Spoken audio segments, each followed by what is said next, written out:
એક પત્ની પ્રભુ પાસે પ્રાર્થનામાં કાગે છે ને એકનો એક પતિ 7 જન્મ સુધી માગે છે. એક પત્ની પ્રભુ પાસે પ્રાર્થનામાં માગે છે ને એકનો એક પતિ 7 જન્મ સુધી માગે છે. પ્રભુએ કીધું કે કેમ બેન આવું કરો છો, 7 જન્મ સુધી કેમ આ વરને જ ધરો છો. બેન બોલ્યા પ્રભુ એમાં રાજકારણ મોટું છે, મોટું છે,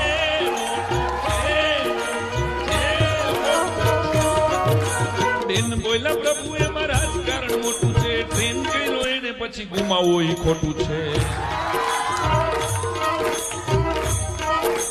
નવા વર્ષને નવું હતું એકડે એકથી શીખવવું, આના કરતા આની સાથે હાથ ભવ રહી લેવું, આના કરતા આની સાથે હાથ ભવ રહી લેવું, આના કરતા આની હાથ ભવ રહી લેવું. Jokes musical musical